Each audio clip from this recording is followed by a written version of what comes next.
प्रदेश भर में मानसून की सक्रियता के चलते पिछले 48 घंटों से रुक रुक कर बारिश का सिलसिला जारी है। मौसम विभाग ने कहा है कि अगले 5 दिनों तक राज्य के अधिकतर हिस्सों में मध्यम से भारी बारिश की परिस्थितियां बन रही हैं।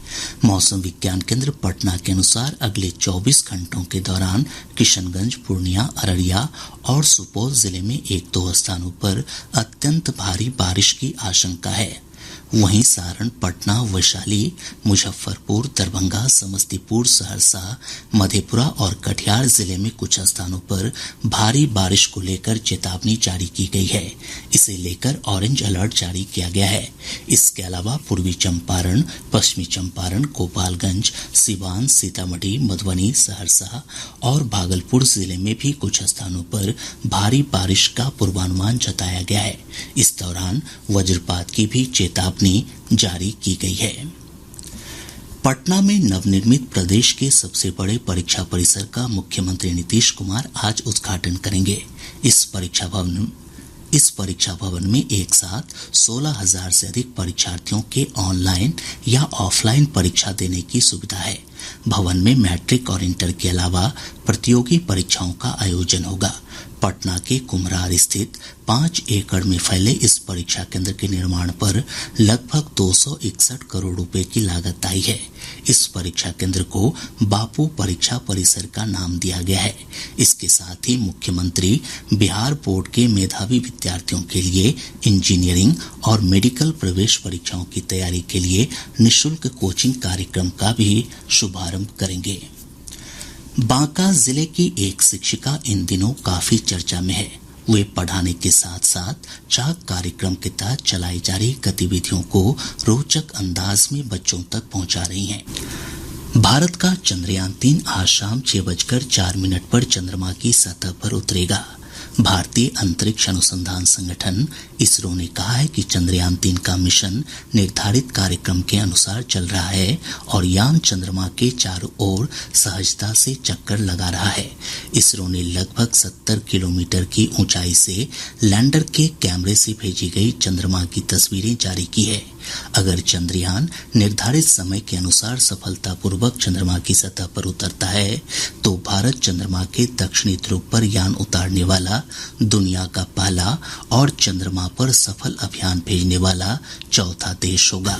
आज शाम 5:27 से चंद्रयान के चंद्रमा पर उतरने के ऐतिहासिक क्षणों का इसरो की वेबसाइट, आधिकारिक यूट्यूब चैनल और फेसबुक पेज तथा डीडी नेशनल पर सीधा प्रसारण किया जाएगा।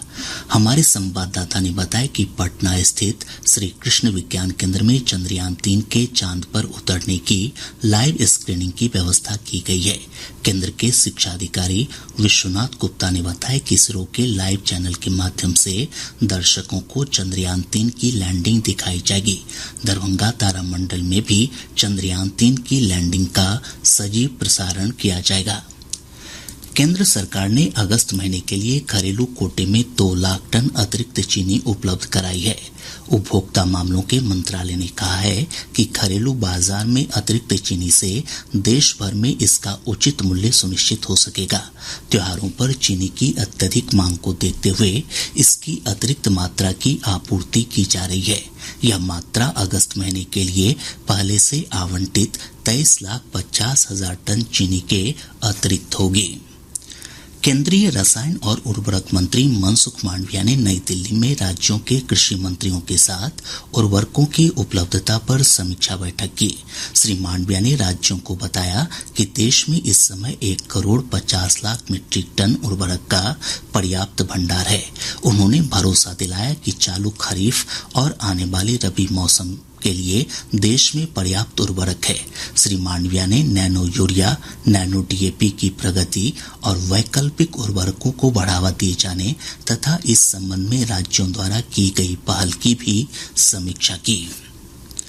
कृषि विभाग ने खाद की कालाबाजारी रोकने के लिए विशेष अभियान चलाने का फैसला किया है। कृषि निदेशक आलोक रंजन घोष ने बताया कि प्रत्येक दुकानदार को प्रतिदिन दुकान खुलने के समय भंडारण की स्थिति बतानी होगी। सभी जिलों में सुबह 9 से 10 बजे के बीच क्षेत्रीय अधिकारी दुकानों पर जाकर भंडारण की जांच करेंगे। उन्होंने बताया कि सीमावर्ती जिलों की दुकानों पर विशेष नजर रखी जा रही है। इसके लिए अधिकारियों की टीम गठित कर दी गई है। कृषि निदेशक ने बताया कि कालाबाजारी की शिकायत सही पाए जाने पर दुकानदार का लाइसेंस निरस्त कर दिया जाएगा और एफआईआर भी दर्ज होगी। श्री घोष ने बताया कि कृषि विभाग के हेल्पलाइन नंबर 061222335555 पर खाद की कमी या कालाबाजारी की शिकायत की जा सकती है। जाने माने क्रिकेट खिलाड़ी और भारत रत्न से सम्मानित सचिन तेंदुलकर आज एक नई पारी की शुरुआत करेंगे। भारत के निर्वाचन आयोग ने मतदाता जागरूकता और शिक्षा कार्यक्रम के लिए सचिन तेंदुलकर को नेशनल आइकॉन बनाया है। मुख्य निर्वाचन आयुक्त राजीव कुमार की उपस्थिति में नई दिल्ली में एक समारोह में सचिन तेंदुलकर 3 वर्ष के लिए समझौता ज्ञापन पर हस्ताक्षर करेंगे। इससे आगामी चुनावों, विशेष रूप से अगले वर्ष लोकसभा चुनाव में युवाओं की भागीदारी बढ़ाने में मदद मिलेगी।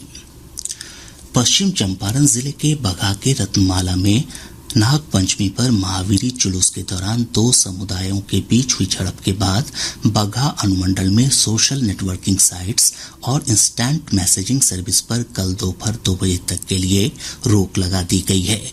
गृह विभाग द्वारा जारी आदेश में कहा गया है कि अफवाहों के प्रसार पर रोक लगाने के लिए ये फैसला किया गया है। इधर जिलाधिकारी दिनेश कुमार राय ने बताया कि स्थिति शांतिपूर्ण और नियंत्रण में है। उन्होंने लोगों से अफवाहों पर ध्यान नहीं देते हुए शांति बनाए रखने की अपील की है। इस बीच पुलिस ने इस मामले में 2 दर्जन आरोपियों को गिरफ्तार कर लिया है।